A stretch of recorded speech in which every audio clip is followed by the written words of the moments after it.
Olá, vamos agora para a lição 3 das Epístolas de Paulo. O tema do livro é o Evangelho, Remédio Divino.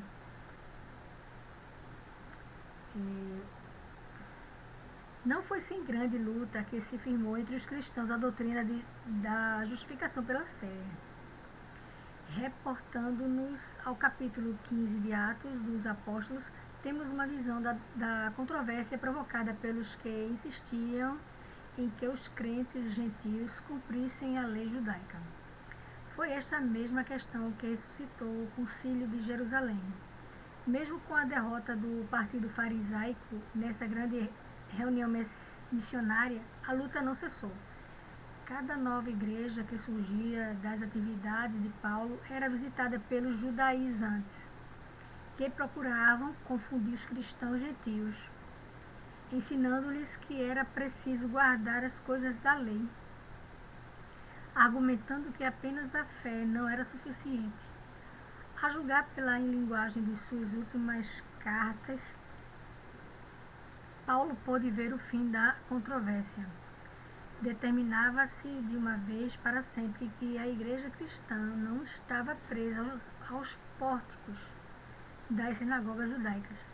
O vinho novo do cristianismo não seria posto nos odres velhos do judaísmo. É o que veremos nesta e noutras lições extraídas da carta aos Romanos. Ora, nós sabemos que tudo o que a lei diz aos que estão debaixo da lei, o diz, para que se cale toda a boca e todo mundo fique sujeito ao juízo de Deus. Romanos 3, né? Estou lendo, tem o propósito da lei. O propósito da lei. Romanos capítulo 3. Ora, nós sabemos que tudo o que a lei diz aos que estão debaixo da lei, o diz, para que se cale toda a boca e todo mundo fique sujeito ao juízo de Deus. O 20 agora. É o versículo 19, depois foi o 20 agora. Do capítulo 3 de Romanos. Agora versículo 20. Porquanto pelas obras da lei nenhum homem será justificado diante dele, pois o que vem pela lei é o pleno conhecimento do pecado. Vimos na lição anterior, Romanos 1, 17, que todos os homens são culpados diante de Deus. A condenação, portanto, pesa sobre todos. E é a esta mesma conclusão que o apóstolo chega nos versos acima citados. A função da lei não é salvar do pecador, mas dar conhecimento do pecado. A lei nos mostra o que devemos fazer, mas não nos fornece os meios para isto. Desse modo, revela nossa falha no contraste entre aquilo que fazemos e aquilo que deveríamos fazer. A menos que o homem se torne cônscio de sua pecaminosidade, não buscará a salvação. A lei, portanto, condenando o pecador, verso 20, a lei, portanto, condenando o pecador, deixando-o sem desculpas, verso 19, preparava o caminho para o Evangelho. A lei não podia mesmo justificar. Ela age como um espelho em que o homem falível vê o reflexo de suas falhas e corrupções. Nunca poderíamos esperar justificação por uma lei que nós mesmos violamos. Por isso o apóstolo Paulo diz que a lei é o aio que nos conduz a Cristo. Gálatas 3:23. Agora vamos entrar no título A Justificação pela Fé em Cristo, desse mesmo estudo da lição. Ela vai explicar a justificação pela fé em Cristo. Romanos 3. Mas agora sem lei tem se manifestado a justiça de Deus, que é atestada pela lei e pelos profetas. Isto é, a justiça de Deus pela fé em Jesus Cristo para todos os que creem, pois não há distinção. Verso 23, do capítulo 3 de Romanos. Porque todos pecaram e destituídos estão da glória de Deus. 24. Sendo justificados gratuitamente pela sua graça, mediante a redenção que há em Cristo Jesus. 25. Ao qual Deus propôs como propiciação pela fé no seu sangue para a demonstração da sua justiça, por ter ele, na sua paciência, deixado de lado os delitos outrora cometidos. 26. Para a demonstração da sua justiça neste tempo presente, para que ele seja justo e também justificador daquele que tem fé em Jesus. 27. Onde está logo a jactância? Foi excluída por que lei das obras? Não, mas pela lei da fé. Concluímos, pois, que o homem é justificado pela fé sem as obras da lei. Aquilo que a lei, pela sua natureza, não podia fazer pelo homem, Deus fez pelo dom de Jesus Cristo ao mundo. Não seria compreensível que um Deus misericordioso desse uma lei. Não seria compreensível que um Deus misericordioso desse uma lei simplesmente para a condenação dos homens. Tudo era apenas parte do processo de uma intervenção redentora. Aquilo que podia parecer um instrumento da ira divina tornou-se efetivamente o remédio divino para a salvação. Tendo considerado a lei no seu legítimo lugar, Paulo está agora preparado para indicar a natureza do novo poder que nos acerta com Deus.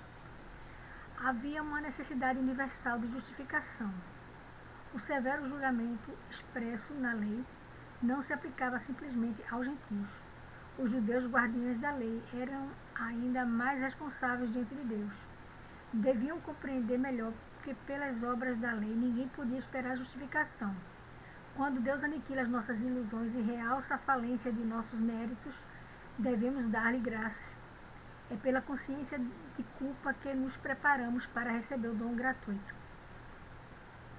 Quando nada mais resta ao homem para que apelar, ele está em condições de ver a si mesmo na clara luz daquilo que conhece de Deus. É preciso que primeiro vejamos o trono de Deus como o trono do juízo, para que possamos vê-lo depois como o trono da graça. Por isso o apóstolo diz que todos estão nivelados diante de Deus pelas mesmas necessidades.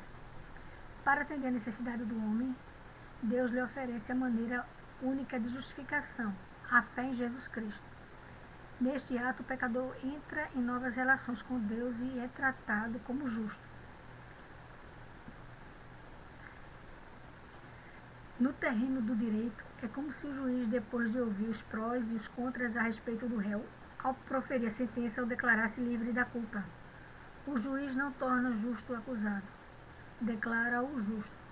É assim também com Deus para aquele que crê em Jesus Cristo. A fé não é uma obra, nem é um mérito. É o meio pelo qual nos pomos em contato com o Salvador. É a mão da alma que se estende para receber das mãos de Deus as chaves que abrem os tesouros da graça. Para que produza seus efeitos benéficos, é mister que a fé seja posta em seu verdadeiro objeto, que é Cristo.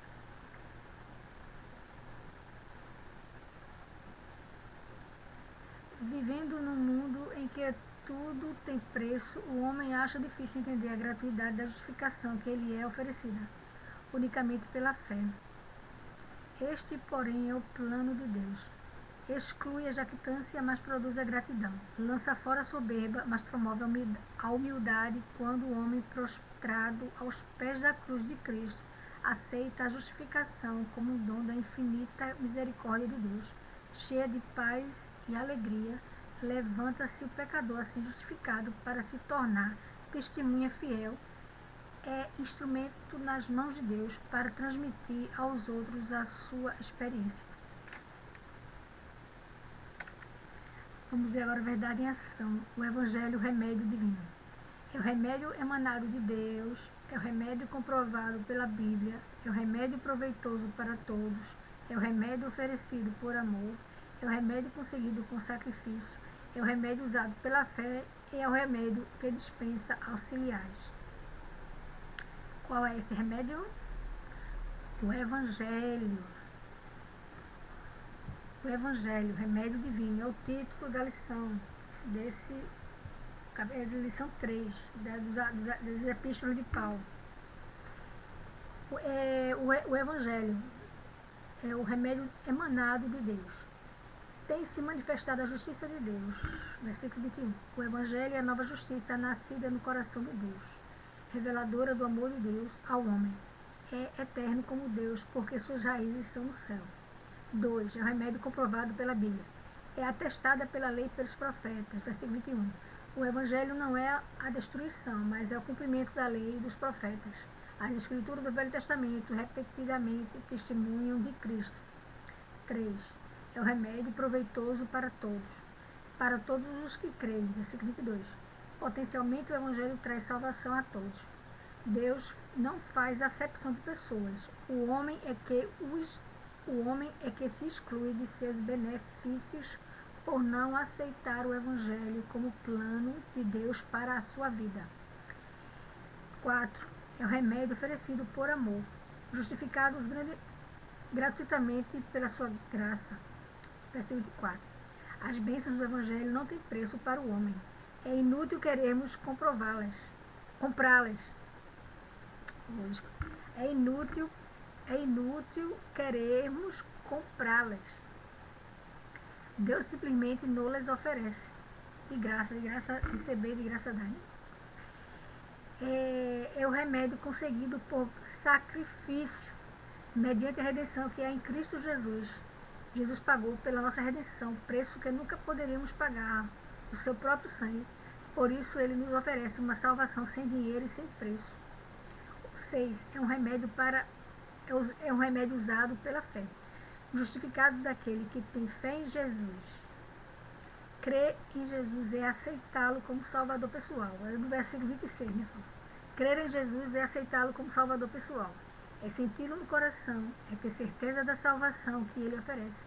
Tanto por tão pouco, só a graça de Deus pode proporcionar. 7. É o remédio que dispensa auxiliares. O homem é justificado pela fé, sem as obras da lei. É pela fé e somente pela fé que o pecador pode ser justificado diante de Deus. A salvação é doação de Deus, que o pecador aceita pela fé, sem qualquer complementação por méritos ou por obras. As obras não salvam, mas é preciso fazer para não se perder, né? Não lá que os homens façam tudo isso. Mas devem fazer as boas coisas, mas elas não salvam. O que salvam é a fé em Jesus Cristo. Com sua fé você faz suas obras boas, mas sua fé tem que estar firmada pelo Senhor e Salvador Jesus Cristo, entendeu? Fique na paz, Deus abençoe. Vamos agora entrar na lição, depois agora é a lição 4, na continuação. Tchau, Deus abençoe a todos. Fiquem com Deus. Até a lição 4.